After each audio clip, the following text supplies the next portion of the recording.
नमस्कार दोस्तों, आपका स्वागत है हमारे यूट्यूब चैनल में। तो दोस्तों फ्रेंड्स, ये वाले वीडियो में हम लोग पढ़ने वाले हैं मास्क इन 16th सेंचुरी। इससे पहले जो वीडियो आया था उसमें मैंने आपको बताया था कि मास्क क्या होता है। ये वाले वीडियो में हम लोग जानेंगे कि कौन कौन सी इंपॉर्टेंट मास्क है जो आपके टीजीटी पीजीटी एग्जाम में आ सकता है।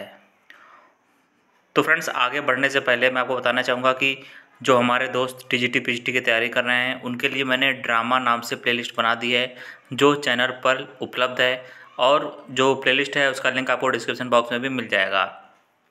तो हम लोग आज जानेंगे कि कौन कौन से मास्क हैं जो कि इम्पॉर्टेंट हैं और कौन कौन से राइटर हैं जो कि मास्क के लिए जाने आते हैं।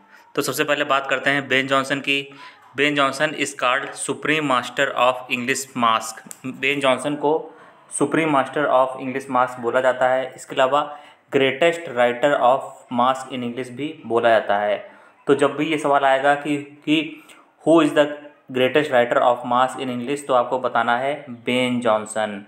बेन जॉनसन थे, ये बहुत ही महान लेखक थे जिन्होंने बहुत सारी मास्क लिखी है। He also popularised comedy of humours. और मैंने आपको जब कॉमेडी ऑफ ह्यूमर्स पढ़ाया था तो मैंने आपको ये भी बताया था कि बेन जॉनसन जो थे वो कॉमेडी ऑफ ह्यूमर्स स्टाइल के प्ले लिखते थे जिसमें 4 एलिमेंट्स होते थे। He wrote more than 20 mask. और बात करें मास्क की तो बेन जॉनसन महोदय ने 20 से ज़्यादा मास्क लिखी है जो कि बहुत पॉपुलर है और जो कि बहुत ही फेमस है। और इनके जो द्वारा लिखी गई मास्क जो है उसकी क्वालिटी भी बहुत हाई है। तो बेन जॉनसन आप लोग को याद करना है। Ben Jonson is generally regarded as the second most important English dramatist after William Shakespeare. और दोस्तों आप जानते हैं कि इसकी इंग्लिश लिटरेचर में सबसे जो महान नाटककार थे वो थे विलियम शेक्सपियर। पर बात करें कि सेकंड मोस्ट इम्पॉर्टेंट ड्रामेटिस्ट कौन था, तो वो बेन जॉनसन थे। तो ये भी आप लोग यहाँ पे जान लीजिए। तो चलिए पता कर लेते हैं कौन कौन सी मास्क है और जो फेमस है। तो सबसे पहले नंबर पे आता है कॉमस। जो कॉमस है इसको लिखा है जॉन मिल्टन ने, इसको लिखा हुआ है most famous mask in English literature. English साहित्य में सबसे ज़्यादा अगर फेमस है तो वो है कॉमस। इसको लिखा है जॉन मिल्टन ने। जॉन मिल्टन जो कि एक बहुत जाने माने कवि थे। बेन जॉनसन की फेमस मास्क के बारे में चलिए पता कर लेते हैं। बेन जॉनसन की कौन कौन सी मास्क है जो कि फेमस है। तो सबसे पहला आता है लव रिस्टोर्ड। लव रिस्टोर्ड का मतलब हुआ कि जो प्यार पहले था वो दोबारा से स्थापित हो गया। तो लव रिस्टोर्ड। जो नेक्स्ट है वो है द साटर। इसको भी बेन जॉनसन ने लिखा हुआ है। द मास्क ऑफ ब्लैकनेस, इसको भी बेन जॉनसन ने लिखा हुआ है। ओब्रॉन द फेरी प्रिंस, इसको भी बेन जॉनसन ने लिखा हुआ है। हिमेनियो और द मास्क ऑफ हाइमेन। जो ये हिमेनियो है इसका पूरा नाम है हिमेनियो और द मास्क ऑफ हाइमन। इसको भी बेन जॉनसन ने लिखा हुआ है। The masque of queen, the masque of beauty, love freed from ignorance and folly, इसको भी बेन जॉनसन ने लिखा हुआ है। और जो जो नेक्स्ट है क्लोरिडिया, इसको भी बेन जॉनसन ने लिखा हुआ है। द फॉर्चुनेट आइज एंड देयर यूनियन, इसको भी बेन जॉनसन ने लिखा हुआ है। Masque of gypsies. और दोस्तों जो मास्क ऑफ जिप्सीज है इसका एक और नाम भी है द जिप्सीज मेटामॉर्फोज्ड के नाम से भी इसको जानते हैं। बोथ आर सेम थिंग्स, चाहे ये बोलें चाहे ये बोलें, दोनों का बात एक ही है और इसको बेन जॉनसन ने लिखा हुआ है। तो चलिए आगे बात कर लेते हैं मास्क ऑफ क्रिसमस। इसको भी बेन जॉनसन ने लिखा है और ये जो मास्क है इसको कई बार क्रिसमस हिज मास्क के नाम से भी बोला जाता है। दोनों में से कोई भी नाम आता है तो आप ये जान लेना कि बेन जॉनसन ने ही उसको लिखा हुआ है। मास्क ऑफ क्रिसमस बोलें या क्रिसमस हिज मास्क बोलें। और जो 14 नंबर पे है mercury vindicated from the alchemist, इसको भी बेन जॉनसन ने लिखा हुआ है। तो दोस्तों यदि आप लोग नोट्स बना रहे हैं तो अपने नोट्स में आप लोग इसको लिख लीजिए, आपको बहुत ही ज़्यादा सुविधा हो जाएगी। तो चलिए बात कर लेते हैं और कौन कौन से राइटर थे जिन्होंने मास्क लिखी हुई है। तो द लॉर्ड्स मास्क, इसको लिखा था थॉमस कैंपियन ने। द लॉर्ड्स मास्क इसको लिखा था थॉमस कैंपियन ने।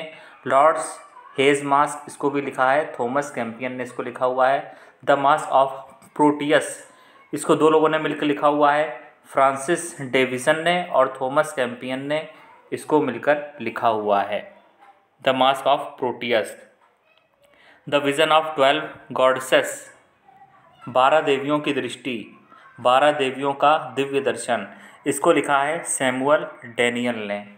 ये वाली जो मास्क है ये भी काफ़ी इंपॉर्टेंट है एग्ज़ाम की दृष्टि से। The vision of 12 goddesses. Tethys festival, इसको लिखा है सैमुअल डैनियल ने। जो सैमुअल डैनियल हैं ये भी एक मतलब जाने माने राइटर हैं जो कि जिन्होंने मास्क लिखी हुई है। तो आगे बात कर लेते हैं विलियम शेक्सपियर महोदय की।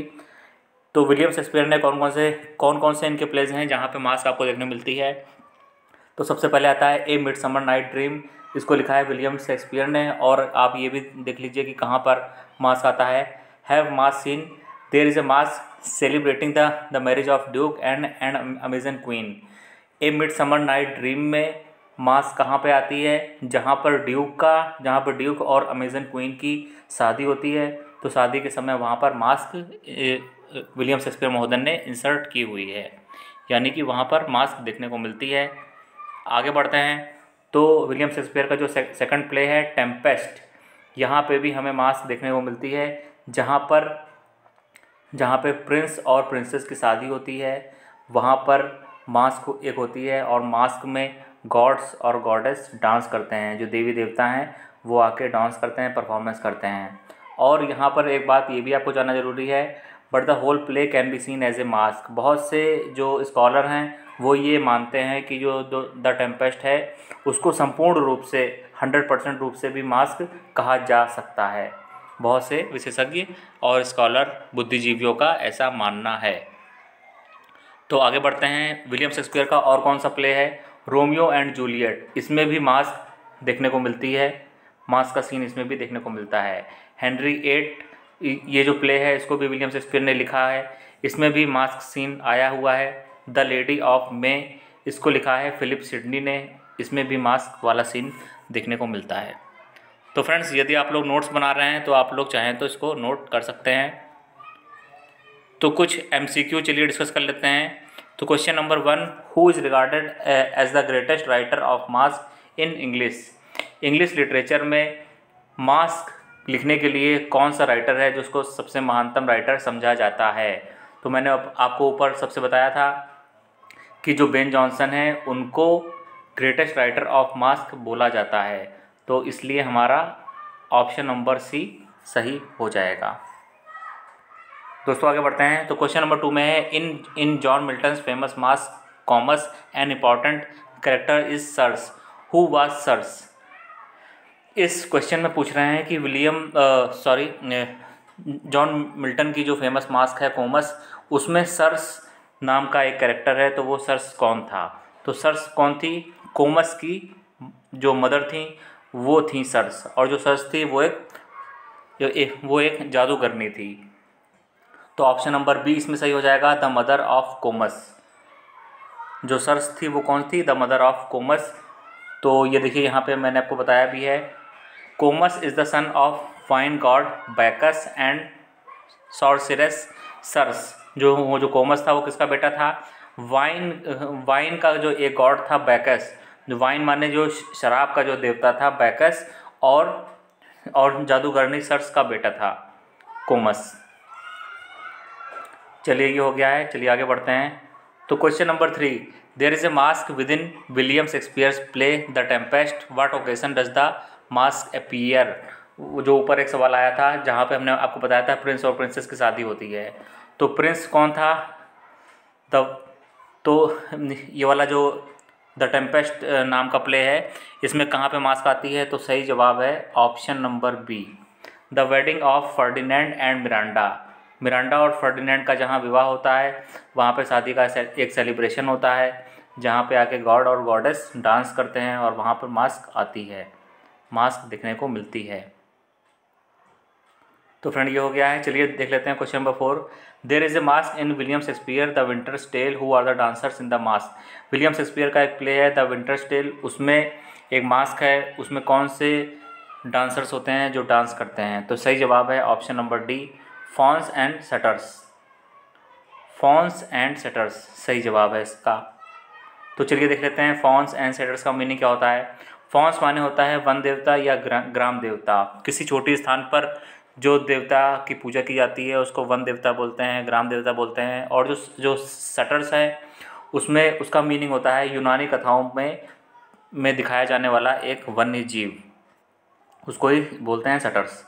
तो दोस्तों हमें उम्मीद है कि आपको ये वीडियो पसंद आया होगा।